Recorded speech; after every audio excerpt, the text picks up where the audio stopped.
බැලුවොත් එහෙම අපි අද කතා කරන්නේ 15 වෙනි පිටුවේ 9 ශ්‍රේණියේ 15 වෙනි පිටුවේ මුලින්ම තියෙන මේ මිශ්‍ර අභ්‍යාස කියන කොටස තමයි අපි කතා කරන්නේ. එතකොට මේක අපි බැලුවොත් එහෙම පහත දැක්වෙන්නේ සංඛ්‍යා රටා කිහිපයක සාධාරණ පදය කියලා දක්වලා තියෙනවා. 3යි n ඍණ 5, 6යි n ධන 5, 6යි n ඍණ 5 කියන මේ තුන සංඛ්‍යා රටාවක සාධාරණ පදය කියලා දක්වලා තියෙනවා. එම එක් සංඛ්‍යා රටාවේ මුල් පද තුන ලියන්න කියලා දක්වලා තියෙනවා. එතකොට මුල් පද තුන ලියන්න කියලා. එතකොට අපි a කියන මං උඩින් ඉඳන් ලියන් එන්නම්. a කියන සංඛ්‍යා රටාව අපි බැලුවොත් එහෙම ඒකේ මුල් පද තුන එතකොට n සමානයි එතකොට 1 විට. n සමානයි 1 විට මේකෙදී එන්නේ එතකොට අපි t1 කියලා කියන්නේ මුල් පදේ එතකොට t1 සමාන වෙනවා. n වලට 1 දානොත් 3 වැඩි කිරීම 1 ඍණ 5. එතකොට 3 වරක් 1 3යි 3න් 5ක් ගියාම ඍණ 2 වෙනවා. ඊළඟ එක බැලුවොත් එහෙම n සමානයි 2 විට t2 කියන එක සමානයි 3 වැඩි කිරීම 2 ඍණ 5. එතකොට 3 වරක් 2 6යි 6න් 5ක් ගියාම 1 වෙනවා. ඊළඟ එක බැලුවොත් එහෙම n සමානයි 3 විට එතකොට t3 සමාන වෙනෝ 3 වැඩි කිරීම 3 ඍණ 5. එතකොට 3 වරක් 3 9යි 9න් 5ක් ගියාම 4 වෙනවා. එතකොට a කියන එක එතකොට මුල් පද තුන අපි ලිව්වොත් එහෙම ඍණ 2 1 4 කියන එක තමයි එතකොට මුල් පද තුන වෙන්නේ. අපි b කියන සංඛ්‍යා රටාව ගත්තොත් එහෙම b කියන සංඛ්‍යාව ගත්තොත් එහෙම එතකොට b කියන එකේ එතකොට n සමානයි 1 විට n සමානයි 1 විට එතකොට t1 සමාන වෙනවා 6 වැඩි කිරීම 1 මේ ගාන 6 වැඩි කිරීම 1 එකතු කිරීම 5. 6 වරක් 1 6යි 6යි 5යි කීයද 11ක් වෙනවා. ඊළඟට n සමානයි 2 විට එතකොට t2 කියන එක අපි බැලුවොත් එහෙම 6 වැඩි කිරීම 2 එකතු කිරීම 5. 6 වරක් 2 12යි 12යි 5යි කීයද 17 වෙනවා. ඊළඟට මම මෙතන ආපහු ලියන් එන්නම් මෙතන ලියන්නම්. මෙතනින් ලියන්න එක ලේසි වෙයි. n සමානයි 3 විට t3 සමාන වෙන එතකොට 6 වැඩි කිරීම 3 එකතු කිරීම 5. 6 වරක් 3 18යි 5යි කීයද 23 වෙනවා. එතකොට මුල් පද තුනෙන් බැලුවොත් එහෙම අපි ලිව්වොත් එහෙම 11 17 23 මුල් පද තුන 11යි 17යි 23 තමයි මුල් පද තුන වෙන්නේ. එතකොට මුල් ගාන එතකොට මේක පළවෙනි ගාන එතකොට දෙවෙනි ගාන මෙතන b කියලා හැදුවේ තුන්වෙනි ගාන මම මෙතන c කියලා හදනවා. c කියන එක එතකොට n සමානයි මේකෙදි 1 විට එතකොට t1 කියන එක එතකොට සමාන වෙනවා 6 වැඩි කිරීම 1 ඍණ 5. 6 වරක් 1 6යි 6න් 5ක් ගියාම 1 වෙනවා. ඊළඟට හැදුවොත් එහෙම n සමානයි එතකොට 2 විට t2 සමාන වෙනවා කීයද 6 වැඩි කිරීම 2 ඍණ 5. 6 වරක් 2 කීයද 12යි 12න් 5ක් ගියාම 7 වෙනවා. ඊළඟට n සමානයි 3 විට එතකොට t3 සමාන වෙනවා 6 වැඩි කිරීම 3 ඍණ 5. එතකොට 6 වරක් 3 18යි 18න් 5ක් ගියාම කීයද 13 වෙනවා. එතකොට මුල් පද තුන අපි ලිව්වොත් එහෙම 1 7 13 තමයි මුල් පද තුන වෙන්නේ. ඊළඟ කොටස මම මෙතන පල්ලෙහාන් ලියන දෙවෙනි කොටස 20 වන පදය සොයන්න. එතකොට 20 වෙනි පදය එතකොට a1 ගත්තොත් එහෙම n සමානයි 20 විට එතකොට n සමානයි 20 විට t20 සමාන වෙනවා 3 වැඩි කිරීම 20 ඍණ 5. එතකොට 3 20ෙන් වැඩි කරාම 60යි. 60න් 5ක් ගියාම කීයද? 55. එතකොට 3 මේව දුර පුතාලා සුළු කරනකොට පුළුවන් වේ 3 වරක් බිඳුව බිඳුවයි 3 වරක් 2 6යි. එතකොට මේ කෙලිම මෙහෙම සුළු කරා ඒවට ලූර පුතාලා 60 අඩු කිරීම 5 කියලා එහෙම ලියන එක හොඳ වෙයි. සමහරලාට එකපාරට හදන්න ගියාම වරදින්න පුළුවන්. ඒක නිසා 60 අඩු කිරීම 5 කියලා 55 කියන ලියන එක හොඳ වෙයි සමහරලාට. ඊළඟ එක බලුවොත් එහෙම අපි b කියන එක n සමානයි 20 විට. එතකොට n සමානයි 20 වෙනකොට එතකොට t20 සමාන වෙනවා 3 වැඩි කිරීම නෙමෙයි 6 වැඩි කිරීම 6 වැඩි කිරීම 20 එකතු කිරීම 5. මේකෙදි තුම එහෙමයි 6 වරක් 2 6 වරක් 0.0 6 වරක් 2 12යි. ඒ කියන්නේ 120 එකතු කිරීම 5 කියන එක. එතකොට 125යි කියලා එහෙම ලියන එක හොඳ වෙයි. 120 එකතු කිරීම 5 කියලා ලියලා 125 කියන එක ලියන එක හොඳ වෙයි සමහරලාට. C කියන තුන්වෙනි එක බැලුවොත් එහෙම n සමානයි 20 විට. එතකොට n සමානයි 20 වෙලාවේදී එතකොට මේකෙදී t20 කියන එක t20 සමාන වෙනවා. එතකොට 6 වැඩි කිරීම 20 ඍණ 5. එතකොට 6 වරක් එතකොට 6 වරක් 0.0 6 වරක් 2 12 කියන්නේ 120යි කියන එක මෙතන එන්නේ.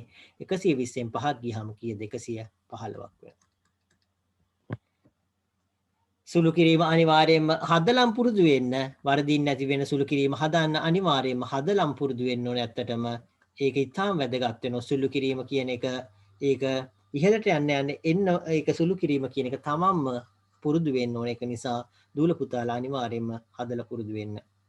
මේකෙදී n ඍණ 1 වන පදය සොයන්න කියලා දක්වලා තියෙනවා. එතකොට මේකෙදී අපි a කියන එක බැලුවොත් එහෙම n සමානයි n ඍණ 1 විට කියලා දක්වලා. එතකොට n කියන එක n ඍණ 1 වෙලාවෙදී එතකොට මේකෙදී t n ඍණ 1 සමාන වෙනවා කීයද? 3 වාරයක් n ඍණ 1 ඍණ 5. එතකොට මේක සුළු කරොත් එහෙම 3යි n කියලා එනවා. 3යි ඍණ 1යි ඍණ 3යි ඍණ 3යි 5යි කියන්නේ ඍණ 8 වෙනවා. මේක මද්දූල පුතාලා 3යි n ඍණ 3 ඍණ 5 කියලා ඒ 5යි 3යි 8යි කියන එක එහෙම ලියන්න පුරුදු වෙන එක හොඳ වෙයි සමහරලාට.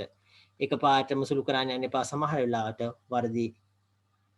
ඊළඟ එක බැලුවොත් එහෙම ඊළඟ කොටස බැලුවොත් එහෙම b කියන එක n සමානයි n ඍණ 1 විට. එතකොට t n ඍණ 1 සමාන වෙනවා. එතකොට 6යි n ඍණ 1 එකතු කිරීම 5. 6යි එතකොට n ඍණ 1 එකතු කිරීම 5 කියන එක. එතකොට මේ අවස්ථාවේදී මේක 6යි n වෙනවා.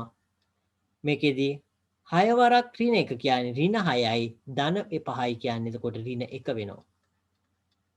මේ අවස්ථාවත් එහෙමයි. එකපාරක් සුළු කළා මේ එතකොට පස්සේ 6යි n ඍණ 6 එකතු කිරීම 5. එතකොට 6යි n ඍණ 1 කියන එහෙම සුළු කරන එකත් මුලදී හොඳ වෙයි දූල පුතාලා එහෙම කරනවා නම්. n සමානයි n ඍණ 1 විට c වේ අවස්ථාවේදී එතකොට t n ඍණ 1 සමාන වෙනවා 6යි n ඍණ 1 ඍණ 5. එතකොට 6යි n ඍණ 1 ඍණ 5. එතකොට මේ අවස්ථාවේදී 6යි n කියන එක එනවා 6 n වලින් වැඩි කරාම 6 ඍණ 1ෙන් වැඩි කරාම ඍණ 6යි ඍණ 5යි කීයද? ඍණ 11ක් වෙනවා. එතකොට මේ අවස්ථාවේදී උත්තර 3 වෙන්නේ මේ ටික. එතකොට 3යි n ඍණ 8 6යි n ඍණ 1 6යි n ඍණ 11 කියන තමයි උත්තර වෙන්නේ. ඊළඟ එක බැලුවොත් එහෙම පහත දැක්වෙන එක් සංඛ්‍යා රටාවල සාධාරණ පදය සොයන්න. එතකොට මේ සංඛ්‍යා රටාවල සාධාරණ පදය හොයන්න කියන එක තමයි දක්වලා තියෙන්නේ. එතකොට මේ එක් සංඛ්‍යා රටාවල සාධාරණ පදය හොයන්න කියලා දක්වලා තියෙන. එතකොට මේ අවස්ථාව බැලුවොත් එහෙම මේකෙදී එතකොට පොදු අන්තරය කියන එක අපි බලන්න ඕන. පොදු අන්තරය කීයද මේකේ? මේකෙදී පොදු අන්තරය සමාන වෙන. එතකොට දෙවෙනි පදය අඩු කිරීම පළවෙනි පදය කියලා ලියන්න පුළුවන්. එතකොට අපිට දෙවෙනි පදය 1 අඩු කිරීම ඍණ 3 ඒ කියන්නේ ධන 3ක් වෙන. එතකොට ධන 3ක් වෙනකොට මේක 3යි 1යි කීයද 4ක් වෙනවා. පොදු අන්තරය එතකොට 4යි. එතකොට අපි මේකෙදී සාධාරණ පදය එතකොට ලිව්වොත් එහෙම එතකොට tn කියන එක tn සමාන වෙනවා. එතකොට 4n කියන එක අනිවාර්යෙන් එනවා. එතකොට 4n කියන එක අනිවාර්යෙන් එන්න ඕන. ඊට පස්සේ අපි මේ n කියන එකට එකක් දැම්මොත් එතකොට n කියන එකට එකක් දැම්මහම මේක 4 වෙනවා. එතකොට මුල් පදය 4ද නෑ ඍණ 3. එහෙනම් මොකද වෙන්නේ 4න් කීයක් අඩු කරන්න ඕනද 7ක් අඩු කරන්න ඕන. එතකොට n කියන එකට අපි මේ මුල් පදේ අපි සසඳන්න ඕන මේ සමීකරණය. එතකොට මුලින්ම අපි මේ ඒ පොදු අන්තරයේ අනුපාතයක් විදියට ඒ කියන්නේ පොදු අන්තරයේ n වෙනි බලයේ විදියට තමයි n වෙනි පොදු අන්තරය වැඩි කිරීම n කියන එක අනුව තමයි අපි ඒ සාධාරණ පදේ ලියන්නේ. එතකොට 4n කියලා ලිව්වේ ඒකයි මම පොදු අන්තරය 4 හින්දා 4 වැඩි කිරීම n කියන එකෙන් සාධාරණ පදේ කොටසක් වෙනවා. ඊට අමතරව අපි මේ මුල් පදේ බැලුවහම මේකෙදී 4n කියන එකට n වලට එකක් දැම්මහම 4යි. නමුත් මුල් පදේ කීයද 4ද නෑ මුල් පදය ඍණ 3යි. එහෙනම් 4 කියන එක ඍණ 3 වෙන්න නම් කීයක් අඩු කරන්න ඕනද 7ක් අඩු කරන්න ඕන. 4න් 7ක් ගිහාම තමයි එතකොට ඍණ 3 වෙන්නේ. ඒක නිසා මේක තමයි මේ අවස්ථාවේදී සාධාරණ පදේ වෙන්නේ. අපි දෙවෙනි අවස්ථාවට ගියොත් එහෙම මේ දෙවෙනි එක එතකොට මේකෙදී සාධාරණ පදේ අපි ලිව්වොත් එහෙම මේකෙදී පොදු අන්තරය කියන එක පොදු අන්තරය එතකොට සමාන වෙනවා. එතකොට දෙවෙනි එක මයිනස් පළවෙනි පදේ එතකොට මේකෙදී 4න් බිඳුවක් ගියාම 4යි. එතකොට සාධාරණ පදේ අපි tn කියලා ලිව්වොත් එහෙම tn කියන්නේ කීයද 4n කියන එක. එතකොට මේකෙදී 4n කියන එක මෙහෙම එනවා. එතකොට මේකෙදී n කියන එක එක කරනවා අපි. ඒ n එක එක කරාම මොකද්ද වෙන්නේ මුල් පදය. එතකොට මේකේ n එක එක කරාම කීයද වෙන්නේ 4යි. නමුත් මේකේ මුල් පදේ කීයද 0යි. එහෙනම් 4 බිඳුව වෙන්න නම් අපි කීයක්ද 4ක් අඩු කරන්න ඕන. එතකොට අපිට සාධාරණ පදය ලැබෙන. එතකොට 4n ඍණ 1 තමයි ඍණ 4 තමයි සාධාරණ පදේ වෙන්නේ. අපි මේ ඊළඟ සමීකරණය බැලුවොත් එහෙම මේකෙදී පොදු අන්තරය කියන එක බැලුවොත් එහෙම ඒක සමාන වෙනවා දෙවෙනි පදේ කියන්නේ 2යි අපි අඩු කරන්න ඕන. මේකෙදී මේ ආකාරයට තියාගෙන අඩු කරනවයි කියන එක ඒක ඊට වඩා ලේසි. මේක හරයයි ලවයයි විදිහට වෙන් කරගන්න එක ඇත්තටම. එතකොට 3 වරක් 2 දෙවරක් 1 2යි 1යි 3ක් වෙන. එතකොට 3 බෙදීම 2. එතකොට 2 ඍණ 3 බෙදීම 2 2 කියලා කියන්නේ මේක පොදු හරයක් ගත්තොත් ඒක 2 කියලා එක. එතකොට 4 3 කියන එක. එතකොට මේකෙදි උත්තරේ වෙන්නේ එතකොට 1 බෙදීම 2ක් වෙනවා. එතකොට මේකෙදී අපි සාධාරණ පදේ කියන එක එතකොට tn කියන එක බැලුවොත් එහෙම එතකොට භාගයයි n කියන එක භාගයයි එතකොට භාගයයි n කියන එක අනිවාර්යයෙන්ම එතකොට ඒකට ලැබෙන එනවා. එතකොට භාගයයි n කියන එකක් එතකොට එනවා. භාගයයි n කියන එක බැලුවොත් එහෙම මේක කොටසක්. එතකොට මේකට තව කොටසක් එක්ක අහු වෙන්න ඕන. අපි මේකෙදි n කියන එකට එක දැම්මහම n කියන එකට එක දැම්මහම මොකද වෙන්නේ මේක භාගයක් වෙනවා. නමුත් පළවෙනි පදේ භාගයද නෑ එකමාර. එතකොට මේකට කීයක්ද එක්ක අහු වෙන්න ඕන තව එකක් එක්ක අහු වෙන්න ඕන. දුර පුතාලට ඕනනම් මේකට එක ධම්ම අවස්ථාවේදී මුල් පදයෙන් මේක අඩු කරන්නත් පුළුවන්. ඇත්තටම එහෙම නැත්නම් මේ මුල් පදයේ වෙන්න තව මොනවද එක්ක අහු කරන්න ඕන කියලා එහෙම කරන්නත් පුළුවන්. ඒ ඕන විදියකින් පුළුවන්. මේකෙදී අපි n වෙනි පදේ ලියලා එතකොට n වෙනි පදේ ඒ කොටසක් ලියලා එතකොට ඒ කියන්නේ පොදු අන්තරේ වැඩි කිරීම n කියන එක ලියලා ඒක මුල් පදේ වෙන්න මොනවද කරන්න ඕන වෙනස කියන එක බැලුවාම ඒ කියන්නේ n කියන එකට එක දාලා ඒක මුල් පදයට සමාන කරන්න අපි මොනවද එක්කහුව කරන්න ඕන කියන එක බැලුවාම පොදු අන්තරේ ඊටාම පහසුවෙන් ලියන්න පුළුවන්. එතකොට මේ අවස්ථාවේදී දෙකෙන් එකයි n එකතු කිරීම එක තමයි පොදු අන්තරය මේ සාධාරණ පදේ වෙන්නේ. අපි මේ හතරවෙනි අවස්ථාව බැලුවොත් එහෙම හතරවෙනි ගාන බැලුවොත් එහෙම අපි පොදු අන්තරය බැලුවොත් එහෙම පොදු අන්තරය එතකොට මේකෙදී දෙවෙනි පදේ කියන්නේ ඍණ 3 ඍණ 6ක් වෙනවා. ඍණ 3ෙන් ඍණ 6ක් ගියා ඍණ 3 ඍණ 6 කියලා. එතකොට ඒ කියන්නේ මෙතන ධන 6ක් වෙනවා. එතකොට මේක මම ආපහු ලියන්නම් ඍණ 3 ධන 6ක් වෙනවා. ඒ කියන්නේ මේකේ උත්තරේ වෙන්නේ එතකොට 3යි. එතකොට මේකෙදී මම ලිව්වොත් එහෙම සාධාරණ පදේ එහෙම නැත්නම් n වෙනි පදේ අපි tn කියලා ලිව්වොත් එහෙම ඒක වෙන්නේ එතකොට 3n එතකොට 3n කියන කොටස එනවා. තව කොටසක් එක්කහුව වෙන්න ඕන මේකට එක්කහුව හරි අඩු වෙන්න ඕන හරි. අපි ඒක බලන්න n වලට 1 දානවා. එතකොට n වලට 1 දැම්මහම කීයද? n සමාන 1 නම් මේක 3 වෙනවා. n සමාන 1 නම් එතකොට n වලට 1 දැම්මහම මේක 3 වෙනවා. එතකොට ඇත්තටම මේකේ තියෙන කීයද? ඍණ 6. n වලට 1 දැම්මහම n වලට 1 දැම්මහම 3 වෙනවා. නමුත් මේක මුල් පදේ කියන්නේ ඍණ 6. එතකොට මේකෙන් එතකොට 3ෙන් 3 ඍණ 6 කරන්න කීයක් වෙනස් කරන්න ඕනද? 9ක් අඩු කරන්න ඕන. 3ෙන් 9ක් ගියාම තමයි එතකොට n කියන එකට 1 දානවා. එතකොට n කියන එක 1 දැම්මහම 3 වෙනවා. නමුත් මෙතන තියෙන්නේ ඍණ 6. එතකොට n කියන එකට අඩු කරන්න ඕන 9ක්. එතකොට තමයි ඍණ 6 වෙන්නේ. එතකොට මේක තමයි සාධාරණ පදේ වෙන්නේ. මෙතෙන්ට වෙනකන් ඕකේද? මොනවා හරි අහන්න තියෙනවද? මේ සාධාරණ පදේ තේරෙනවද දුර පුතාලට? අනිවාර්යයෙන්ම n වල ගුණාකාරයකුයි ඒකට තව මොකක් හරි එක්කහුව වෙලා ඒක හැදිලා තියෙන්නේ. එතකොට n වල ගුණාකාර මේ පොදු අන්තරයේ n වල ගුණාකාරයක් එනවා අනිවාර්යයෙන්ම.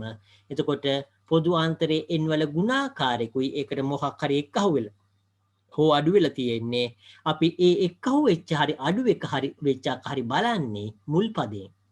එතකොට මේකෙදී එතකොට n කියන එකට 1 දාලා මුල් පදයට සමාන කරන්න අපි මොනවද කරන්න ඕන කියන එක බැලුවාම කෙලින්ම අපිට පුළුවන් එතකොට ඒ n මේ සාධාරණ පදයේදී එතකොට එක්කහුව වෙන්න හරි අඩු කරන්න හරි සංඛ්‍යාව හොයාගන්න. මේ අවස්ථාවේදීත් එතකොට මේ n කියන එකට 1 දැම්මහම 3 වෙනවා. නමුත් මේකෙදි මුල් පදේ කියන්නේ ඍණ 6යි. එතකොට 3 කියන එක ඍණ 6 කරන්න නම් අපි මොකද්ද කරන්න ඕන? 9ක් අඩු කරන්න ඕන. එතකොට 3ක් අඩු කරාම බිඳුවයි තව 6ක් අඩු කරාම තමයි ඍණ 9 වෙන්නේ. එතකොට ඍණ 6 වෙන්නේ. එතකොට 9ක් අඩු කරන්න ඕන මේක ඍණ 3 කරන්න. ඍණ 6 කරන්න.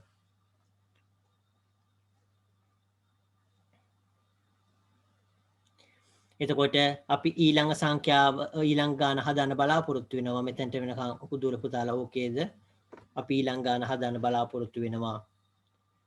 42 36 30 24 සංඛ්‍යා රටාවේ සාධාරණ පදය මේක බව පෙන්වන්න කියලා දක්වලා තියෙනවා. එතකොට මේකෙදී අපි ඉස්සෙල්ලාම හොයන්නේ මොකද්ද? පොදු අන්තරය. පොදු අන්තරය අපි හෙව්වොත් එහෙම 36 ඍණ 42 දෙවෙනි පදය අඩු කිරීම මුල් පදය. එතකොට 36න් එතකොට පොදු අන්තරය එතකොට වෙන්නේ 36න් 42ක් ගියාම කීයද?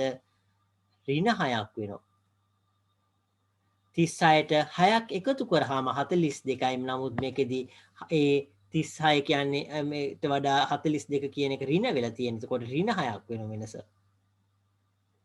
එතකොට ඍණ 6ක් වෙනවා මේකෙදී පොදු අන්තරය. එතකොට අපි සාධාරණ පදේ ලිව්වොත් එහෙම tn සමානයි ඍණ 6යි n කියන එක අනිවාර්යයෙන් වෙනවා. එතකොට අපි මේකෙදී මුල් පදයට සමාන කරන්න ඕන මේක. මේක මොකටද? මුල් පදයට සමාන කරන්න ඕන මේකට n සමානයි 1 විට. n සමානයි 1 කියන අවස්ථාවේදී එතකොට අපි මේකට සමාන කරන්න ඕන. එතකොට මේ අවස්ථාවේදී අපි ඕනනම් මේක දුවල පුතාලට මෙහෙම කරන්න පුළුවන්. ඕනනම් මෙතෙන්ට ඕනනම් එකතු කිරීම a හරි b හරි මොහෙම දාලා හදන්න පුළුවන්. එතකොට මේක තමයි සාධාරණ පදේ කියලා අපිට ලියන්න පුළුවන්. එතකොට tn සමානයි ඍණ 6යි n a කියලා මෙහෙම සාධාරණ පදේ කියලා ලියන්න පුළුවන්. එතකොට එහෙම පැටලෙනවා නම් මම කලින් හදපු අවස්ථාවේ විදිහට ඍණ 6යි n එකතු කිරීම a තමයි සාධාරණ පදේ ලියලා n සමානයි 1 විට. එතකොට n සමානයි 1 වෙලාවෙදී මොකද වෙන්නේ? මේකේ අගය වෙන්නේ ඍණ 6යි. එතකොට වැඩි කිරීම 1 එකතු කිරීම a සමාන වෙනවා කීයද? 42ට. එතකොට මේ අවස්ථාවේදී a කියන එක සමාන වෙනවා කීයද? 6 කියන එක අනිත් පැත්තට ගියාම 42 එකතු කිරීම 6 ඒ කියන්නේ 48යි. එම නිසා මේකෙදී සාධාරණ පදය එතකොට සාධාරණ පදය සමාන වෙනවා ඍණ 6යි n එකතු කිරීම 48. මෙහෙම ලියන්න පුළුවන්. මේක මම හිතන්නේ සමහරලාට පහසු වේ දූල පුතාලට. මේක තමයි එතකොට සාධාරණ පදය. එතකොට මේකෙදී අපි 6 කියන එක එළියට ගත්තොත් එහෙම 6 කියන එක එළියට ගත්තොත් එහෙම මෙතන ඍණ n කියන එක එනවා. ඒ වගේම 8 වරක් 6 කියන එක තමයි 48 වෙන්නේ. 8 වරක් 6 48යි ඍණ n කියන එක බවට පත් වෙනවා සාධාරණ පදේ.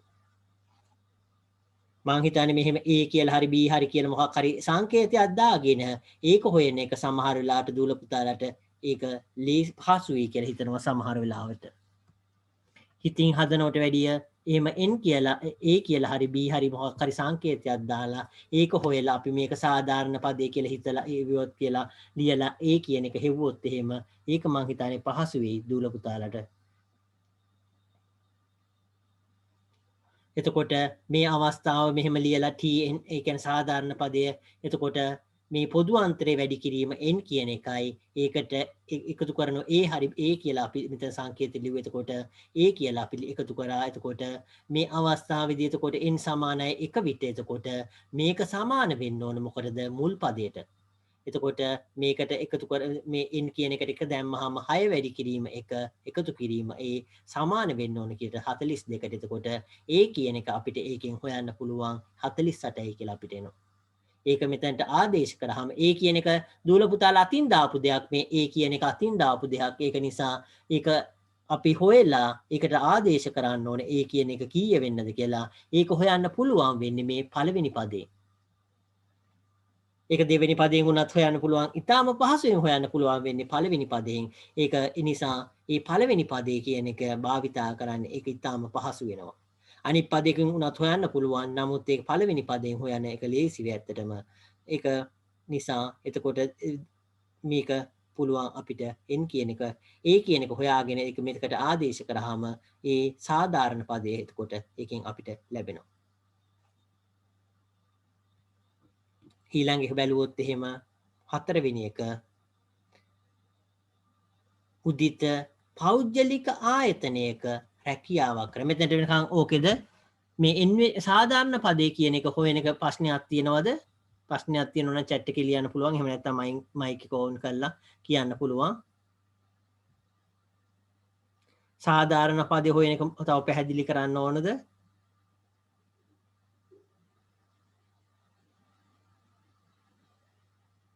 chat එකේ ලියන්න පුළුවන් මොන හරි තියෙනවා නම්.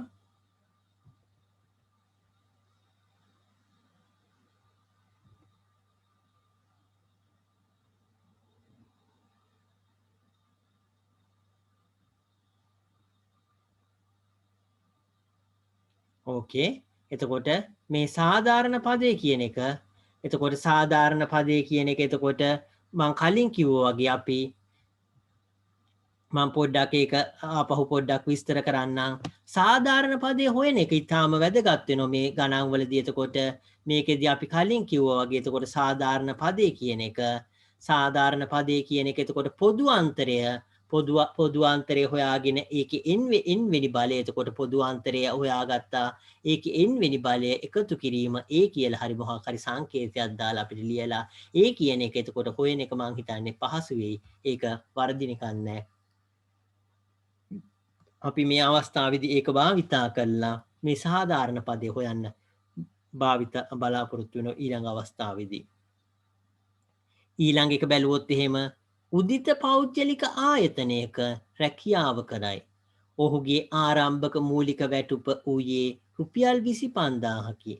දෙවන අවුරුද්ද ආරම්භයේ සිට වාර්ෂිකව ඔහුට 2400ක වැටුප් වැඩිවීම හිමි වේ.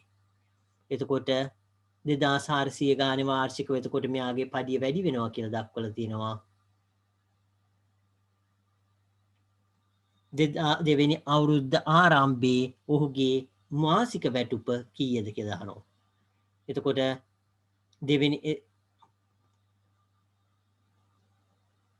එතකොට උදිත එතකොට පෞද්ගලික ආයතන රැකියාවක් කරන ඔයාගේ ආරම්භක වැටුප වුණේ එතකොට 2500යිලු. එතකොට දෙවෙනි අවුරුද්ද එතකොට ආරම්භයේ සිට වාර්ෂිකව 2400ක් වැඩි වෙන එතකොට එයාගේ මුල් පඩිය එතකොට 25000යි. එතකොට දෙවෙනි අවුරුද්ද ආරම්භයේදී එයාගේ ඔහුගේ මාසික වැටුප කීයද කියලා අහන. එතකොට ඒක වෙන්නේ කීයද? 25000 එකතු කිරීම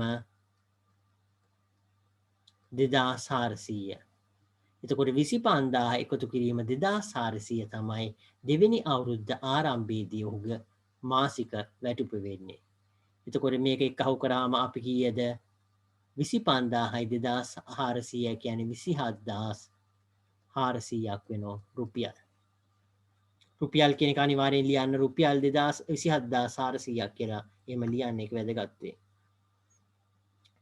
මුල් වසර 3ේදී උදිතගේ මාසික වැටුප්වල අගයන් වෙන වෙනම ලියන්න. එතකොට මුල් වසර 3ේදී එතකොට මුල් වසර 3ේදී එතකොට උදිතගේ ඒ මාසික වැටුපේ එතකොට අගයන් වෙන වෙනම ලියන්න කියලා දක්වන. එතකොට මුලින්ම කීයද? 25000යි. ඊළඟ අවුරුද්දේ කීයද? 27400යි. ඊළඟ අවුරුද්දේ කීයද? ඒකට තව කීයක්ද? 2400ක් එක්ක අහු වෙනවා. කියන්නේ 27400 එකතු කිරීම 2400යි. එකතු කරාම 0.0 එතකොට 4යි 4යි 8යි 7යි 2යි 9යි 29800ක් වෙනවා. එතකොට මේක තමයි මුල් වසර 3ේදී එතකොට උදිතගේ මාසික වැටුප. එන්වන වසරේ වැටුප දැක්වෙන ප්‍රකාශයක් එන් ඇසුරෙන් සොයන්න දක්වන්න කියලා දක්වනවා. එතකොට ඒකෙදී අපි පොදු අන්තරය කියන එක පොදු අන්තරය එතකොට දන්නවා කීයද? 2400යි. එතකොට n වෙනි පදේ අපි tn කියලා ලිව්වොත් එහෙම ඒක වෙන්නේ කීයද? 2400යි n එකතු කිරීම a කියන එක. එතකොට 2400යි n එකතු කිරීම a කියන එක තමයි එන්නේ. එතකොට අපි a කියන එක දන්නේ. a කියන එක අපි හොයලා දාන්න ඕනේ මේකෙදී. a ලෙස සැලකුව විට කියලා ලියන්න පුළුවන්. මේස සැලකුව විට එතකොට 2400යි n එකතු කිරීම a කියන ලෙස සැලකුව විට කියලා ලියන්න පුළුවන්. එතකොට අපි n සමානයි 1 විට n සමානයි 1 වෙලාවෙදී මේ සමීකරණය එතකොට එන්නේ කීයද? 2400යි වැඩි කිරීම 1 එකතු කිරීම a සමාන වෙනවා කීයද? n සමානයි 1 වෙලාවෙදී වෙන්නේ මුල් පදය කීයද? 25000යි.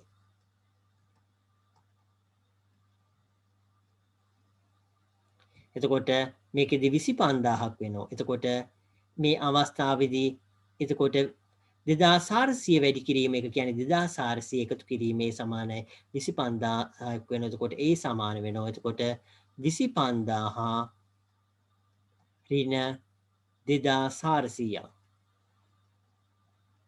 ඒ කියන්නේ කීයද?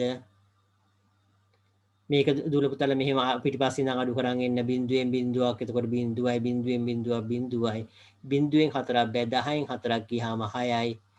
එතකොට 5 නෙවෙයි එතන තියෙන 4යි. එතකොට 4න් 2ක් ගියාම 2යි. 2න් 2න් බිඳුවක් 22600. එතකොට ඒ කියන්නේ 22600යි. එතකොට අපි මේකෙදී මම මෙතන පල්ලෙහා ලියන්නම් ඒක පේන එලෙන්දා. එතකොට එම නිසා සාධාරණ පදය වරහන් ඇතුළේ නම් tn කියලා ලියන්න පුළුවන් සමාන වෙනවා කීයද? 2400යි n එකතු කිරීම 22600. එතකොට n කියන එකට එක දැම්මහම 25000යි කියලා ලැබෙන එක නිසා මේක හරි කියලා දුර පුතාලට හොයා ගන්න පුළුවන්.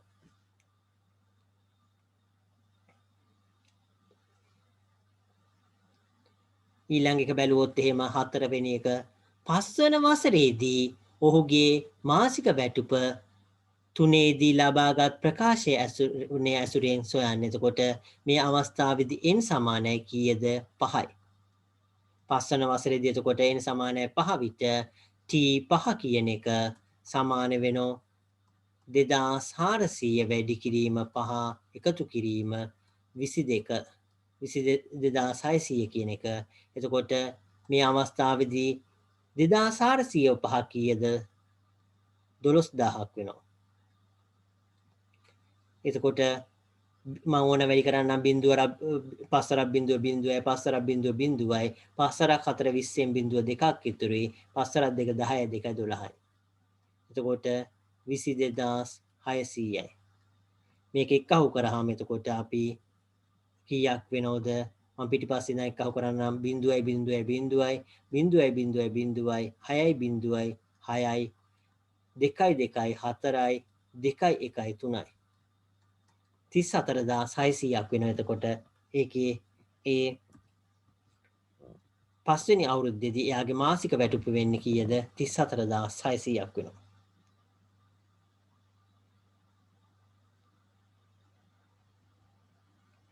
අපි ඊළඟ එක බැලුවොත් එහෙම අපි මෙතන මේ කොටසේ එතකොට ඒ අභ්‍යාස ටික මෙතනින් ඉවර වෙනවා. එතකොට දූල පුතාලා ඒ සාධාරණ පදේ කියන එක තමයි මේකේ අමාරු දෙයකට තියෙන්නේ. එතකොට පොදු අන්තරය කියන්නේ අපි ගොඩක් ලේසි දෙවෙනි පදයෙන් එතකොට පළවෙනි පදේ අඩු කරොත් එහෙම එතකොට ඒ දෙවෙනි පදයෙන් එතකොට පළවෙනි පදේ අඩු කරන හරිය කියන්නේ පද දෙකක් අතර තියෙන පරතරය තමයි පොදු අන්තරය කියලා කියන්නේ. ඕනම පද දෙකක් අතර තියෙන පරතරය තමයි පොදු අන්තරය කියලා කියන්නේ. එතකොට ඒක පිටිපස්සේ පදයෙන් කියන්නේ දෙවෙනි පදයෙන් පළවෙනි පදේ හරි තුන්වෙනි පදයෙන් දෙවෙනි පදේ හරි එහෙම අඩු කරන්න ඕනේ. එතකොට ඊට පස්සේ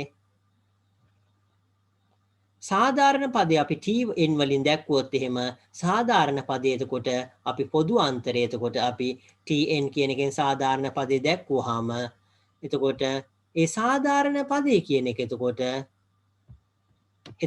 සාධාරණ පදේ එතකොට පොදු අන්තරය වැඩි කිරීම n කියන එක පොදු අන්තරය වැඩි කිරීම n එකතු කිරීම a කියලා හරි අපිට මෙහෙම ලියන්න පුළුවන්. අනිවාර්යයෙන්ම මේ a කියන එක අපි අතින් දැම්මේ. ඒක අපි අතින් දැම්මේ මේක ඒක නිසා අපි t එක කියන්නේ n සමානයි 1 විට මේ a කියන එක කීයක් වෙනවද කියලා හොයලා මේකට ආදේශ කළා tn සමානයි පොදු අන්තරය වැඩි කිරීම n එකතු කිරීම මේ අගය කියලා අපි ලියන්න ඕනේ. ඒක අනිවාර්යයෙන්ම කරන්න ඕන දෙයක්. මොකද ඒ කියන සංඛ්‍යාව ඒක දූල පුතාලා අතින් දාපු දෙයක්. ඒක නිසා ඒක සුළු කිරීමේ පහසුවට එතකොට මේක දාන්නේ එතකොට n සමාන 1 විට පළවෙනි පදයයි මේකේ මේ පළවෙනි පදයයි අපි ලියපු ඒ සාධාරණ පදේ අපි ගන්න පළවෙනි පදයයි මේ සංඛ්‍යා රටාවේ පළවෙනි පදයයි සමාන කරාම අපිට පුළුවන් ඒ කියන්නේ කීයද කියලා හොයන්න. එතකොට ඒක භාවිතා කරලා අපිට ආපහු ඒක ආදේශ කළා මේ මේ සාධාරණ පදේ අපිට පොදු අන්තරය වැඩි කිරීම n එකතු කිරීම හරි අඩු කිරීම හරි යම් කිසි සංඛ්‍යාවක් කියලා අපිට දක්වන්න පුළුවන්. මෙතෙන්ට වෙනකන් දූල පුතාලා ඕකේද? අපි ඊළඟ පාඩමට යන්න බලාපොරොත්තු වෙනවා. අපි ඊළඟ පාඩම දෙවෙනි පාඩමත් අපි කතා කරා අපි මේ සතියේ කතා කරා දෙවෙනි පාඩමත් අපි ඒක ආපහු පොඩ්ඩක් මතක් කරලා ඊළඟට යන්න බලාපොරොත්තු වෙනවා. මේ දීමය සංඛ්‍යා කියන එක තමයි අපි කතා කරන්නේ. අපි මෙතෙක් කල් කතා කරේ දශමය සංඛ්‍යා. දශම සංඛ්‍යා නෙවෙයි දශම සංඛ්‍යා කියලා කියන්නේ දශම තිතෙන් තියෙන සංඛ්‍යා. මේකෙදි අපි කතා කරන්නේ දශමය සංඛ්‍යා. මේකට අපි කියන්නේ අපි බොහෝ වෙලාවට කියන්නේ 10 පාදයේ 10 පාදයේ සංඛ්‍යා. අපි මේකට බොහෝ වෙලාවට කියන්නේ 10 පාදයේ සංඛ්‍යා කියලා තමයි අපි මේකට කියන්නේ. 10 පාදයේ සංඛ්‍යා එතකොට අපි 10 පාදයේ සංඛ්‍යා කියලා තමයි මේකට කියන්නේ අපි එදිනෙදා ජීවිතයේදී අපි භාවිතා කරන්නේ අපිට හොඳින් වැටහෙන්නේ 10 පාදයේ සංඛ්‍යා. ඒක නිසා අපි 10 පාදයේ සංඛ්‍යාවක් ලියනකොට අපි ඒකට යටින් 10 පාදයේ කියලා කවදාකවත් ලියන්නේ නැහැ අපි. එතකොට ඒ මොකද අපි ඒක එදිනෙදා ජීවිතයේදී අපි හොඳින් දන්න දෙයක්. එතකොට ඒක හැම විටම 10 පාදේ 10 පාදේ කියලා ලිය ඉන්නකොට ඒක ඇත්තටම ඒ සංඛ්‍යාවට හැම විටම 10 පාද ලියලා ඉන්නකොට ඒක තරම් ඒ කියන්නේ පහසු දෙයක් නෙවෙයි. ඒක නිසා අපි 10 පාදේ කියලා සාමාන්‍යයෙන් 10 පාද සංඛ්‍යාවල යටින් ලියන්නේ නැහැ. නමුත් අපි අනිත් සංඛ්‍යාවක් අපි මේ දීමය සංඛ්‍යා කියන එක අපි අද මේ කතා කරන්නේ මේකෙදී දීමය සංඛ්‍යා කියන ඒවා අපි දැක්කහම අපි එතකොට හිතන්නේ මේක 10 පාදේ සංඛ්‍යාවක් කියලා විශේෂයෙන්ම පාදේ සලකුණු කරලා නැත්තම් 10 පාදේ සංඛ්‍යා වලට අමතරව 8 පාදේ සංඛ්‍යා තියෙනවා 2 පාදේ සංඛ්‍යා තියෙනවා එතකොට මේ වගේ සංඛ්‍යා එතකොට 4 පාදේ තුන හදන්න පුළුවන් එතකොට මේ වගේ සංඛ්‍යා එතකොට මේ සංඛ්‍යා එතකොට අපි දැක්කහම ඒකේ විශේෂයෙන්ම පාදේ ලියලා නැත්තම් එතකොට අපිට ඒක 10 පාදේ කියලා හිතන්න පුළුවන්. ඒක නිසා අනිවාර්යෙන්ම දුවල පුතාලා 10 පාදේ සංඛ්‍යාවක් හැර අනිත් අවස්ථාවල සංඛ්‍යාවක් නම් අනිත් පාදයක සංඛ්‍යාවක් නම් ඒ පාදය මොකද්ද කියලා එතකොට දකුණු පැත්තේ පල්ලෙහැයි අනිවාර්යයෙන්ම ලියන්න ඒක වැදගත් වෙනවා. නැත්තම් ඒක සම්පූර්ණයෙන්ම වෙනස් අගයක් බවට පත් වෙනවා. එතකොට මේ පාදේ සටහන් කළා නැත්තම් අපි මේකෙදී අපි දීමය සංඛ්‍යා කතා කරනවා. අපි මේ දීමය සංඛ්‍යා මොකටද කතා කරන්න කියන එක මුලින් දැනගෙන තියෙන එක ඉතාම වැදගත් වෙනවා. දීමය සංඛ්‍යා කියලා කියන්නේ මම කලින් කිව්වා ස්විච් එකක් මේකෙදි මේ ස්විච් එකක් දක්වලා තියෙනවා. මේ ස්විච් එක ඕන් කියන අවස්ථාවට අපි කියන්නේ 1 කියලා.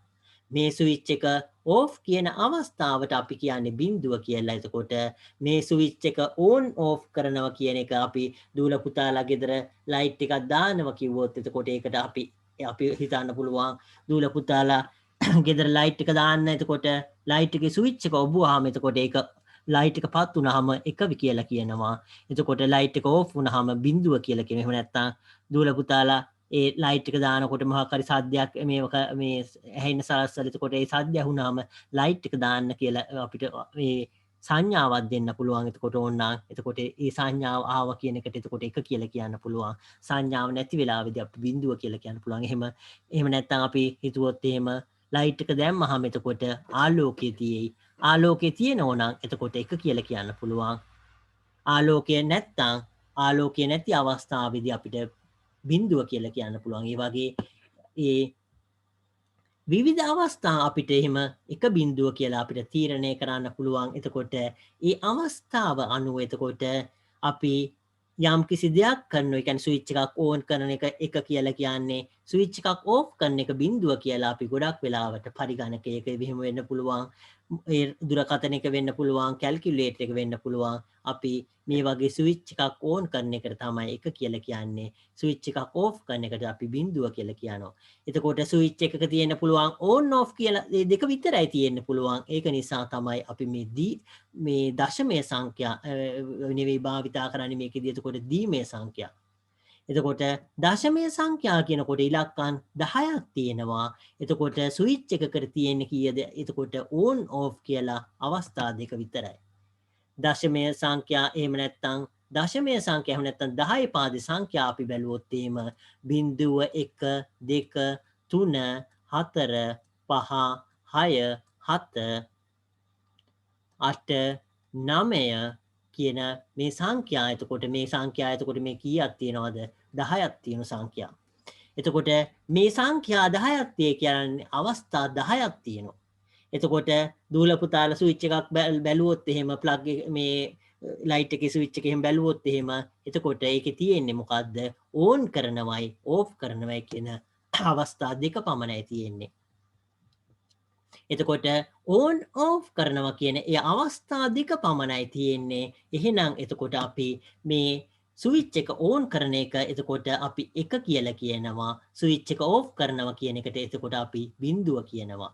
එතකොට ඒ අවස්ථාව එතකොට අපි ස්විච් අපි හිතුවොත් එහෙම ලයිට් ගොඩක් තියේ කියලා මෙහෙම පෝලිමට එතකොට අපි මේ වයේදී මේ පළවෙනි ස්විච් එක ඕන් කරනවා මේ ලයිට් එක පත්තු කරනවා කියවොත් එහෙම අපි මේකට කියන්න පුළුවන් 1 කියලා. අපි හදිසියේවත් මේ දෙවෙනි ලයිට් එක පත්තු කරන්න කියලා කිව්වොත් එහෙම කොහොමද අපි ඒක කියන්නේ කියන එක තමයි ඊළඟට තියෙන්නේ. එතකොට අපිට කියන්න වෙන්නේ දෙවෙනි ලයිට් එක පත්තු කරන්නේ කිව්වොත් එහෙම දෙවෙනි ලයිට් එක අපි පත්තු කරනවා කියලා 1 කියලා ලියන්න වෙන්නේ මෙතනට. අපි තුන්වෙනි ලයිට් එක පත්තු කරන්නේ නැහැ කියලා කිව්වොත් එහෙම ඒකට බිඳුව වේ කියලා කියන්න වෙන්නේ. මම ඒක පොඩ්ඩක් වයිට් බෝඩ් එකේ හදන්නම්.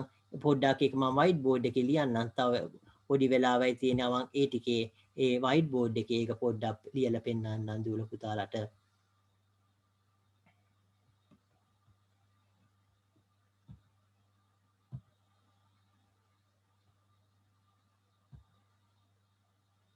චුට්ටක් ඉන්න වයිට් බෝඩ් එකේ මම ඒක ලියලා පෙන්නන්නම්. එතකොට මං මෙතනදි කතා කරේ මෙහෙම ලයිට් තියෙනවා 1 2 3 4 5 6 7. එතකොට ලයිට් 7ක් මෙහෙම තියෙයි කියලා කිව්වොත් එහෙම ඕන. එතකොට ලයිට් 8ක් දැම්මොත් එහෙම අපි මෙහෙම ලයිට් 8ක් තියෙනවා කියලා හිතුවොත් එහෙම මේ ලයිට් එක පත්තු කරන්න. මේ ලයිට් එක පත්තු කරන්න කිව්වොත් අපි 1 කියලා එකට එනවා. එතකොට මේකෙදි 1 කියලා වෙනවා. මේ ලයිට් එක අපි පත්තු කරන්නේ නැහැ කියලා හිතුවොත් එහෙම ඒකට බිඳුව වෙනවා. මේ ලයිට් එක පත්තු කරන්න කියලා අපි ලිව්වොත් එහෙම එතකොට ඒකට 1 කියලා වෙනවා. ඒ කියන්නේ ස්විච් එක ඕන් කරන්න ඕනේ ඒකේ. මේ ලයිට් එක පත්තු කරන්න කියලා කිව්වොත් එහෙම මොකද වෙන්නේ? ඒකට ස්විච් එක 1 කියලා වෙනවා. මේ ලයිට් එක පත්තු කරන්න එපා කිව්වොත් එහෙම ස්විච් එක බිඳුව. එතකොට මේ ලයිට් වල මෙතන මේ ස්විච් තියේ කියලා හිතුවොත් එහෙම ලයිට් එකට සම්බන්ධ වෙලා මෙහෙම ස්විච් තියේ කියලා හිතුවොත් එහෙම මේ ලයිට් එකට සම්බන්ධ වෙච්ච මේ ස්විච් එක තියෙනවා.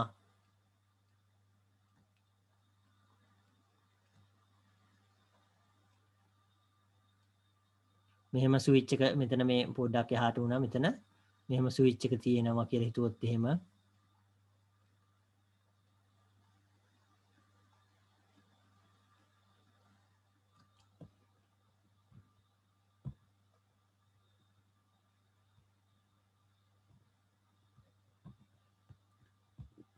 ඕකේ සෝරි ස්ක්‍රීන් එක මම ෂෙයා කරලා නැහැ. ඕකේ මම ආපහු පාරක් එක අඳින්නම්. මම ඒක අලුතෙන් ආපහු අඳින්නම්. ඒක හොඳ වෙයි.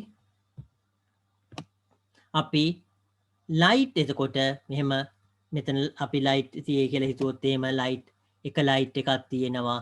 ලයිට් දෙකක් තියෙනවා. තුනක් තියෙනවා. හතරක් තියෙනවා. පහක් තියෙනවා. හයක් තියෙනවා. හතක් තියෙනවා. අටක් තියෙනවා. ලයිට් 8ක් මෙහෙම තියේ කියලා අපි බැලුවොත් එහෙම ලයිට් 8ක් තියෙනවා. එතකොට ලයිට් 8 තියෙනකොට මේක අපි මේකට හැම එකටම ස්විච් එකක් සම්බන්ධ කරලා තියෙන්නේ. මෙහෙම අපි ලිව්වොත් එහෙම එතකොට මේකෙදිත් මෙහෙම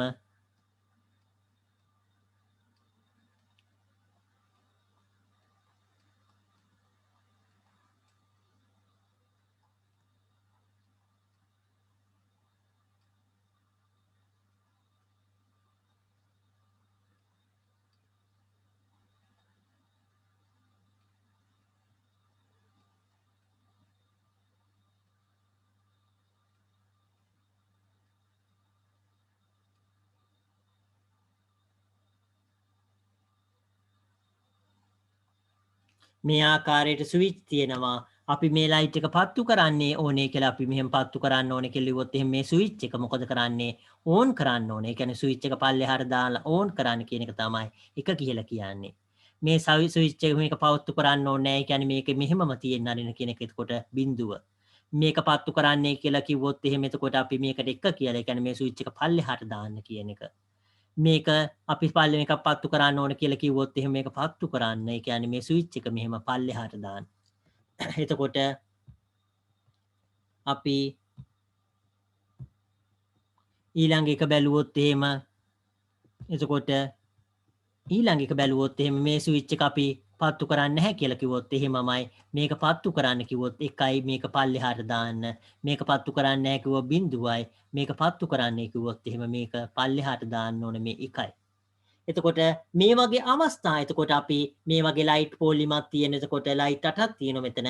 මේ 8 පත්තු කරන විදිය එතකොට මේකෙන් අපිට 1.1 මෙතන 2යි 1.1 මේ කෝඩ් එක අපි යවුවාම එතකොට මොකද වෙන්නේ මේ බල්බ් 8 පත්තු කරන විදිය මේකෙන් අපිට කියන්න පුළුවන්. දුර පුතාලා කොම්පියුටර් වල වුණත් ඕනම දෙයක එහෙමයි මොබයිල් එකේ වුණත් data මේ වගේ මේකට අපි කියනවා මේ data මෙහෙම 8ක් තියෙන එකට අපි කියනවා බයිට් එකක් කියලා. එතකොට දූල පුතාලා මේ මෙගාබයිට් හරි ගිගාබයිට් හරි කියලා කියන්නේ මේ වගේ data 8කට තමයි මෙහෙම කියලා කියන්නේ දූල පුතාලා කියන්නේ. මේ වගේ සිග්නල් එකක් තමයි දූල පුතාලා මේ යවන්නේ.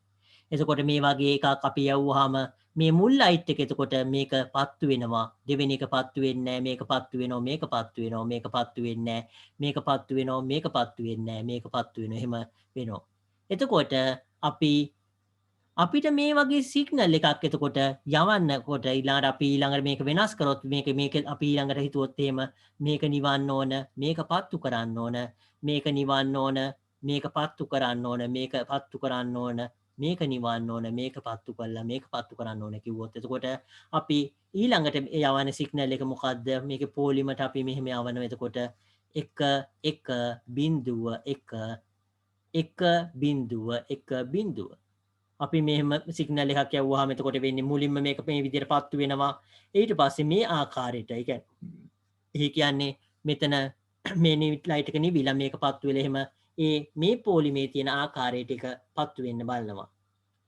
එතකොට අපිට මේ වගේ පොලිමට මෙහෙම ඕන විදියට එතකොට මේක සිග්නල් යවුවාම මේකේ ඕන ලයිට් එක එතකොට අපිට පත්තු කරන්න පුළුවන්. එතකොට අපි මේක බැලුවොත් එහෙම මේ සංඛ්‍යාව කියන එක අපි මේක සංඛ්‍යාව කියන එක මේකට ඇත්තටම අගයක් තියෙනවා අපිට මේක බැලුවයි කියලා කිසිම දෙයක් තේරෙන්නේ නැහැ. එතකොට මොකද මේක දෙකේ පාදේ සංඛ්‍යාව. මේක අපි ලියන්න ඕනේ මේක දෙකේ පාදේ කියලා. මේක සංඛ්‍යාවේදී එතකොට 2 කියලා මෙහෙම ලියන්න ඕනේ මේ පල්ලෙහායි මොකද නැත්තම් අපි මේකෙදි අපි 10යි පාද සංඛ්‍යාවක් විදියට හිතන්න පුළුවන්. එතකොට ඒක සම්පූර්ණයෙන්ම වැරදි දෙයක් හැමනිතරම මේකේ පාදය අපි ලියන්න ඕන 2 කියලා. එතකොට අපි ඒක data යවනකොට දෙකේ පාද සංඛ්‍යාව විතරයි තියෙන්නේ. එතකොට පරිගණකයක එහෙම data යවනකොට දෙකේ පාද සංඛ්‍යාව විතරයි තියෙන්නේ. ඒක නිසා 2 කියලා එකක් ලියන්නේ. නමුත් අපි එදිනෙදා ජීවිතයේදී මේ අවස්ථාවේදී මේ පරිගණකයේ data හින්දා ලියන්නේ නැහැ. නමුත් අපි එදිනෙදා ජීවිතයේදී 1.1.1.1 කියන එක ලිව්වොත් එහෙම 2 කියලා මේකේ පාදේ ලියන්න ඕන. එතකොට මේකෙදී මේ සංඛ්‍යාව කියන එක අපි දැක්කයි කියලා කිසිම අදහසක් අපිට මේකෙන් ගන්න බෑ ඇත්තටම. එතකොට අපි මේක කරන්නේ මොකද්ද? අපි මේක 10 පාදේ සංඛ්‍යාවක් බවට පරිවර්තනය කරනවා. මම මෙතන මෙහෙමම 10 පාදේ සංඛ්‍යාවක් බවට පරිවර්තනය කරන. එතකොට මේක අපි බැලුවොත් එහෙනම් මොකද වෙන්නේ? දෙකේ බිඳුව කියන එක මෙතන 2 1 කියන එක මෙතන 2 2 කියන එක මේක 2 3 කියන එක මේක 2 4 කියන එක මේක 2 5 කියන එක මේක 2 6 කියන එක මේක 2 7 කියන එක මම මේක අගයන් ටික මෙහෙම දාගෙන යනවා එතකොට දූල පුතාලා එතකොට මේකේ මම අගයන් ටික මෙහෙම දාන්න යනවා එතකොට මේකට එතකොට අපි ඒක බැලුවොත් එහෙම 2 බිඳුව කියලා කියන්නේ 1යි. එතකොට මේ අවස්ථාවේදී එතකොට මම මෙතන හතු පාටින් ලියන්නම්. එතකොට මේක අගය කීයද 1 කියන එක 2 බිඳුව කියන්නේ මේක 2 කියන එක මේක කීයද 4 කියන එක මේ ස්ථානයේ එතකොට කීයද 8 කියන එක මේක 16 කියන එක මේක 32 මේක 64 කියන එක මේක 128 කියන එක එතකොට අපි මේ සංඛ්‍යාව කියන එක බැලුවොත් එහෙම එතකොට මේකෙදි 128 කියන එක එකතු කිරීම 64 නෑ 32 තියෙන. එතකොට 32 කියන එක එකතු කිරීම 16 නෑ 8 තියෙනවා. එකතු කිරීම 4 කියන එක තියෙනවා. 2 කියන එක නෑ. ඊට පස්සේ තියෙන්නේ 1. එතකොට මේක එක්ක අහු කරොත් එහෙම 128යි 32යි කියන්නේ 160ක් වෙනවා. 168යි 168යි 172යි 173ක් වෙනවා. 173ක් වෙන මේ සංඛ්‍යාව. එතකොට අපි 173 කියලා අපි කාට හරි කිව්වොත් එහෙම 173 කියලා අංකේ එතකොට අපි 173 කියලා ටයිප් කරාම මොකද කරන්නේ? අපි මේ බල්බ් ටික පත්තු කරන්නේ එතකොට අපි කියනවා මෙහෙම කොටුවක් ඇඳලා මේක 173 කියන එක ටයිප් කරාම මොකද කරන්නේ? කම්පියුටරෙන් කරන්නේ මේක දෙකේ පාද සංඛ්‍යා මේ සංඛ්‍යාවට පරිවර්තනය කරනවා. ඊට පස්සේ ඒ සංඛ්‍යා ටික මේකට යවුවහම මොකද වෙන්නේ? බල්බ් ටික ඒ ආකාරයට පත්තු වෙනවා. ඊළඟට අපි බැලුවොත් එහෙම මේ සංඛ්‍යාව ආපහු බැලුවොත් එහෙම මම මේකෙත් මේ ටික ලියන්නම් උඩ ටික 128 කියන එක මේකදී 64 කියන එක 32 කියන එක 16 කියන එක 8 කියන එක 4 කියන එක 2 කියන එක 1 කියන එක. එතකොට මේකෙදී 128 කියන එක එහෙමම තියෙනවා 64 කියන එක තියෙනවා ඊට පස්සේ 32 නෑ 16 තියෙනවා ඊට පස්සේ ඒකට එකතු වෙනවා 8 කියනවා ඊට පස්සේ 4 නෑ 2. එතකොට 128යි 64යි කියලා කියන්නේ. එතකොට 128යි 64යි කියන්නේ මෙතන මම 128ට 60ක් එක්කහුව කරොත් එහෙම 188යි. 188යි 4යි කීයද? 172යි 192යි 100 මෙතන 128යි 60යි කියන්නේ 188යි 188යි 4යි කියලා කියන්නේ 192යි 192යි. එතකොට මේක එක්කහුව කරාම 200යි 200යි 16යි 216යි 2යි 218යි. එතකොට අපි 218 කියලා ලිව්වොත් එහෙම මේ ආකාරයට මේකේ මේ පල්ලෙහා දක්වලා තියෙන මේ ආකාරයට බල්බ් පේලිය පත්තු වෙනවා. එතකොට අපි මේකෙදි ප්‍රෝග්‍රෑම් එකක් ලියලා ඊළඟට 218 කියලා අපි ලිව්වොත් එහෙම පරිගණකයෙන් මේක මේ දෙකේ පාද සංඛ්‍යා මේකට පරිවර්තනය කරලා මේ බල්බ් ටික පත්තු කරනවා. එතකොට මේ පරිගණකයකින් වෙන්නේ ඒ ටික ඇත්තටම පරිගණකයට මේ 218 කිව්වට ඇත්තටම අපිට තේරෙන්නේ නැහැ. මේ පරිගණකයට තේරෙන්නේ නැහැ. අපි මේ භාෂාවේ මේ දෙකේ පාද සංඛ්‍යා වලට පරිවර්තනය කළා තමයි මේකට දෙන්නේ. එතකොට මේ බල්බ් ටික මෙහෙම මේ පත්තු කරන්න කියලා. දූල පුතාලා මම මේක පොඩ්ඩක් ඒක පෙන්නුවොත් එහෙම තව පොඩ්ඩක් ඒක පෙන්නුවොත් එහෙම මම ඒක පොඩ්ඩක් මේක තවත් පොඩ්ඩක් පැහැදිලි කරලා එකක් පෙන්වන්නම්. දූල පුතාලා මම මෙතන මෙහෙම අඳින එක පොඩ්ඩක් බලන්න.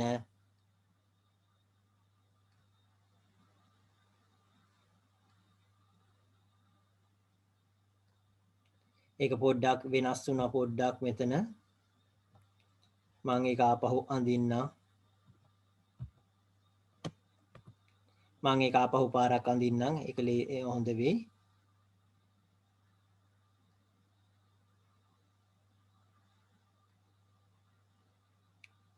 කලින් අවස්ථාවේදී අපි තව පොඩ්ඩකින් පන්ති ඉවර කරන්න බලාපොරොත්තු වෙනවා. මේක පොඩ්ඩක් විස්තර කරලා අපි පන්ති අදට ඉවර කරන්න බලාපොරොත්තු වෙනවා.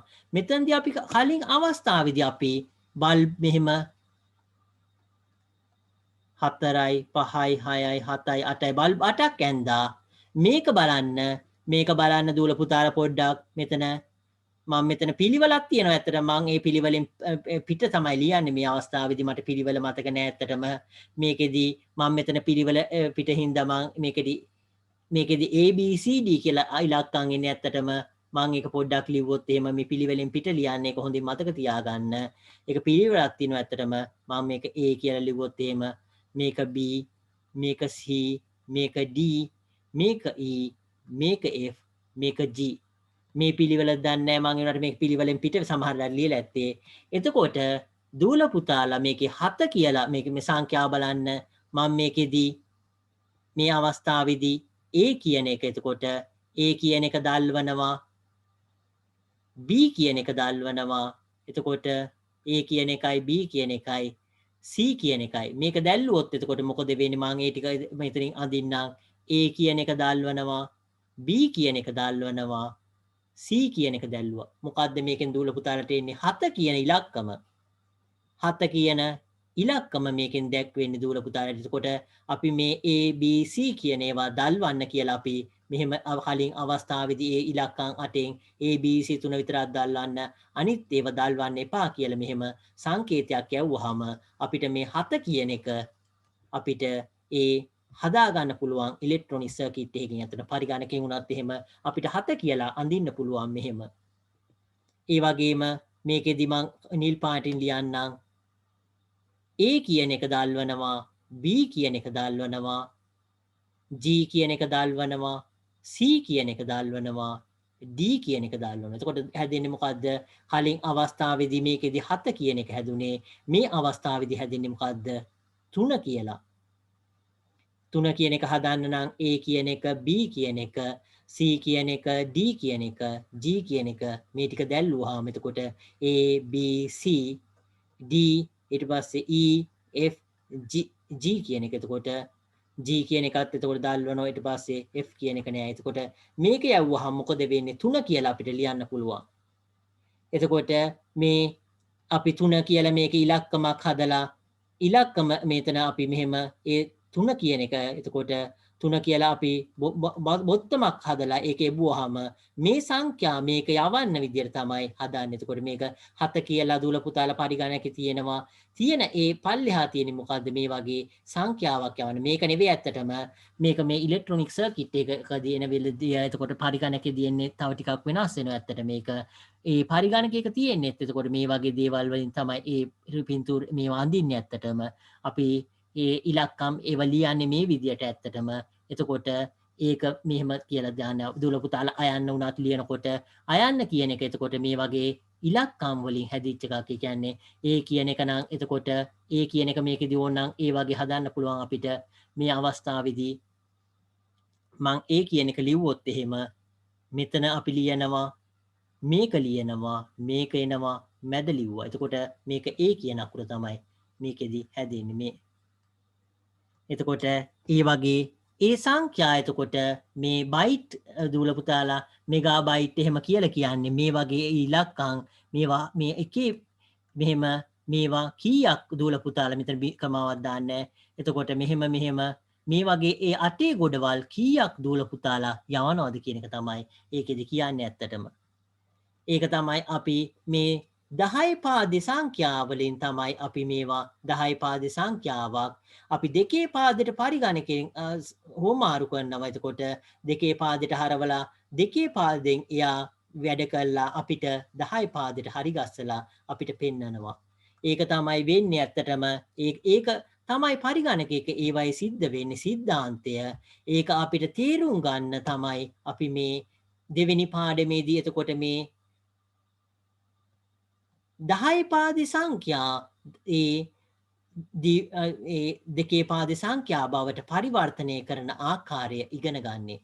එතකොට අපි මේ 10 පාදි සංඛ්‍යාවකින් මේ වගේ මේ ඉලෙක්ට්‍රොනික සර්කිට් එකක් ඕන් ඕෆ් කරන්න. එතකොට මේ A කියන එක පත්තු කරනවද B කියන එක පත්තු කරනවද C කියන එක පත්තු කරනවද අනුව අපිට මේ විවිධ අංක එතකොට අපිට මේකෙදි බිඳුවේ ඉඳන් අපිට 9 වෙනකන් ඕනම ඉලක්කමක් මේකෙන් හදන්න පුළුවන්. මේ A B C D E F කියන මේ ඉලක්කම් මේවා පත්තු කරන ආකාරය අනුව. එතකොට අපි මේකට එතකොට මේ ඒ අවස්ථාවේදී ඒක සේරම අපි පත්තු කරන එක. එතකොට මේකෙදී 7ක් තියෙනවා. ඇත්තටම දෙකේ 7 වෙනි බලය කියන්නේ මේක දෙකේ 8 කියලා කිව්වොත් එහෙම 256 255ක් තියෙනවා. මේකට තමයි අපි 8 bit කියලා කියන්නේ. එතකොට මේකට byte එකක් කියලා කියනවා. 8 bit කියන එක ඒක සමාන වෙනවා byte. එතකොට මේකට තමයි දූල පුතාලා මේ හැමනිතර මේ මෙගාබයිට් ගිගාබයිට් කියලා කියන්නේ. අතර මේක මේ 255ක් අංක 255ක් කියන්නේ 255ක් පුළුවන් අපිට මේ කරන්න. එක කියලා දුන්නොත් එහෙම එතකොට එක කියලා දුන්නොත් එහෙම මොකද වෙන්නේ මේකෙදී මම මේකෙදී පිටිපස්සින් ඉඳන් පත්තු මේක කරේ. එතකොට මේක විතරක් පත්තු වෙනවා එක කියලා දුන්නොත්. දෙක කියලා දුන්නොත් මොකද වෙන්නේ? මේක විතරක් පත්තු වෙනවා. 3 කියලා දුන්නොත් මොකද වෙන්නේ? මේ දෙක පත්තු වෙනවා. එහෙම අපිට එතකොට I කියලා ලියන්න පුළුවන් ඒකෙන් ඕනනම්. 3 කියලා දුන්නොත් එහෙම ඒ වගේ. එතකොට ඒ ඉලක්කම් ඉංග්‍රීසි භාෂාවේ අකුරු උනත් ඒවා මෙහෙමයින් මේ කරන්න පුළුවන් ඇත්තටම. ඒක නිසා එතකොට මේ අපි දන්නේ මේ 10 පාදි සංඛ්‍යා ඒවා මොකද කරන්නේ අපි දෙකේ පාදි සංඛ්‍යා බවට පරිවර්තනය කළා. ඒක පරිගණකයට දුන්නාම පරිගණකය එයාට අවශ්‍ය ඒ අපි කියන ස්විච් එක පත්තු කරන. එතකොට ඒ පත්තු කරන්න කිව්වොත් එහෙම අපි මේකෙන් කියන්නේ එතකොට අපි මේ සංඛ්‍යාවෙන් කියන්නේ එතකොට අපි මේකෙදී 7 කියන එක දක්වන්න ඕන වුණොත් එතකොට 7 කියන එක දක්වන්න වුණොත් අපි මම මේ අවස්ථාව උදාහරණයකට කියන්නේ ඇත්තට මේක ඇත්තටම තියෙන දේ මේ ආකාරයට සිද්ධ වෙන්නේ නමුත් මේ පිළිවෙල වෙනස් ඇත්තටම මේ ABCD කියන මේ පිළිවෙල වෙනස් ඒක දූල පුතාලා පස්සේ ඉගෙන ගන්නකොට තේරුම් ගන්න පුළුවන් ඇත්තටම වෙන දේ ඇත්තටම මම කියන්නේ නමුත් පිළිවෙල වෙනස් ඒක හොඳින් මතක තියාගන්න මේ ABCD කියන මේ මෙතන තියෙන පිළිවෙල වෙනස් ඇත්තටම මේක තේරුම් ගන්න මම කියන්නේ එතකොට මේකෙදී අවස්ථාවේදී 128ක් වෙනවා මේකෙදී 64ක් වෙනවා මේකෙදි 32ක් වෙනවා. එතකොට මේ ටික එක්කහුව කරපුවාගිය අපි මෙතෙන්දී යවුවාම මොකද වෙන්නේ? මේ 7 කියන සංඛ්‍යාව අපිට ලියන්න පුළුවන්. එතකොට ඒ වගේ ඒක නිසා ඇත්තටම මේකෙදි එතකොට අපිට මේකෙදි මම උදාහරණයකට කිව්වේ ඇත්තටම මේක නෙවෙයි ඇත්තටම ඊට වඩා පොඩ්ඩක් වෙනස් වෙනවා ඇත්තටම. නමුත් ඒ කරන විදිය වෙන එකයි. එතකොට අපි ඒ සංඛ්‍යාවක් අපි 7 කියලා දුන්නයි කියලා මේකට තේරෙන්නේ අපි මේ දෙකේ පාදේ සංඛ්‍යාවක් බවට 7 පරිවර්තනය කළා. ඒක දුන්නාම තමයි එතකොට 7 කියලා මේකට තේරෙන්නේ. එතකොට 7 කියලා දුන්නාම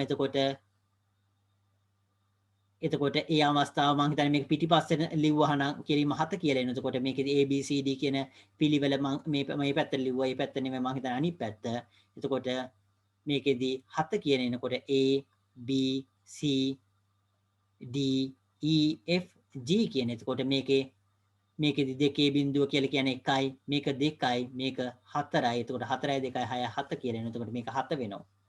එතකොට ඒ වගේ ඒක මේකෙදිත් එහෙමයි මේක අනිත් පැත්ත ඇත්තටම එතකොට මේකෙදිත් එතකොට ඒව ඇත්තටම මේ අවස්ථාවේදී ඇත්තටම මේ මම උදාහරණයකට කිව්වේ ඇත්තටම පිළිවෙල මම මේකෙදි කල්පනා කළා නැහැ ඇත්තටම ඒක නිසා දූල පුතාලට ඕන දෙයක් එතකොට මේ ඉලක්කම් වලින් අපි කියන ඒවා 10 පාදේ සංඛ්‍යා වලින් 10 පාදේ 7 කිව්වත් 10 පාදේ 100 කිව්වත් ඕන දෙයක් මේ ආකාරයට දෙකේ පාදේ සංඛ්‍යාවකට පරිවර්තනය කරලා පරිගණකයට දුන්නාම එයා ඒක අඳින්න පුළුවන් ඊට පස්සේ ඕනනම් එකතු කිරීම අඩු කිරීම කරන්න පුළුවන් ඒක දැනගන්න තමයි දූල පුතාලා මේ දෙකේ පාදේ සංඛ්‍යා එකතු කිරීම අඩු කිරීම කරන්නේ ඊට පස්සේ ඒක ආපහු 10 පාදේ සංඛ්‍යාවක් බවට පරිවර්තනය කරලා දුන්නාම අපිට ඒකේ අගය කියන එක තේරුම් ගන්න පුළුවන් ඒක නිසා තමයි අපි මේ දීමය සංඛ්‍යා කියන එක ඉගෙන ගන්නේ මේ 10 පාදේ සංඛ්‍යා කියන එක දෙකේ පාදේ සංඛ්‍යා බවට පරිවර්තනය කරේ නැත්නම් පරිගණකයකට තේරුම් ගන්න බෑ. ඒ කියන්නේ ස්විච් එක on off කියන එක විතරයි පරිගණකයට තේරෙන්නේ. එතකොට ඒකට පරිගණකයට තේරෙන භාෂාව අපි සිංහලෙන් කිව්වයි ඉංග්‍රීසියෙන් කිව්වයි මොනවෙන් කිව්වත් පරිගණකයට තේරෙන්නේ නැහැ. පරිගණකයට තේරෙන්නේ on කියන එකයි off කියන එකයි. ඒ දෙකෙන් විතරයි. එතකොට ඒක නිසා 10 පාදේ සංඛ්‍යා දෙකේ පාදෙට. ඒ කියන්නේ ඉලක්කම් වුණොත් එහෙමයි අපි අයන්න කිව්වයි කියලා තේරෙන්නේ නැහැ. ඉලක්කම් විතරක් නෙවෙයි. අය මේ අකුරුත් එහෙමයි. ඒවත් සේරම මේ දෙකේ පාදේ සංඛ්‍යා බවට පරිවර්තනය කරන්න ඕන. එතකොට මේ බිඳුව 1 කියන ඒවට පරිවර්තනය කරලා තමයි කම්පියුටරෙට දෙන්නේ. ඊට පස්සේ ඒවා එකතු කිරීම අඩු කිරීම කරනවා. එකතු කරලා ඊට පස්සේ ඒවා දෙකේ පාදේ සංඛ්‍යාවකින් හම්බ වෙනවා. ඒක අපි ආපහු 10 පාදේ සංඛ්‍යාවක් බවට පරිවර්තනය කරාම තමයි අපිට තේරුම් ගන්න පුළුවන් වෙන්නේ. එතකොට ඒක තේරුම් ගන්න තමයි දූල පුතාලා මේ දෙවෙනි පාඩමේ මේ දීමේ සංඛ්‍යා කියන එක ඉගෙන ගන්න. ඒක හොඳින් මතක තියාගන්න. ඒකේ වැදගත්කම. මේක ඇත්තටම දූල පුතාලා ඉහළටත් කැම්ප් විශ්වවිද්‍යාලයකට ගියත් මේ දීමේ සංඛ්‍යා කියන එක මේ විදියටම ඉගෙන ගන්නවා. ඒක නිසා මේක අනිවාර්යයෙන් හොඳින් මතක තියාගන්න. මේක ඊටාම වැදගත් වෙනවා. අපි ඩිජිටල් සර්කිට් කියලා හරි ඒ වගේ දෙයක් හදනකොට මේවා ඊටාම වැදගත් වෙන කොටසක් ඇත්තටම. ඒක නිසා මේක හොඳින් අපි අවබෝධ කරගන්න එක ඊටාම වැදගත් වෙනවා. අපි අදට පන්තිය මෙතනින් අවසන් කරන්න බලාපොරොත්තු වෙනවා. දූල පුතාලට මොන හරි ප්‍රශ්න තියෙනවා නම් අහන්න පුළුවන්. දූල පුතාලට සුබ රාත්‍රියක්. මොන හරි ප්‍රශ්න තියෙනවා නම් අහන්න පුළුවන්.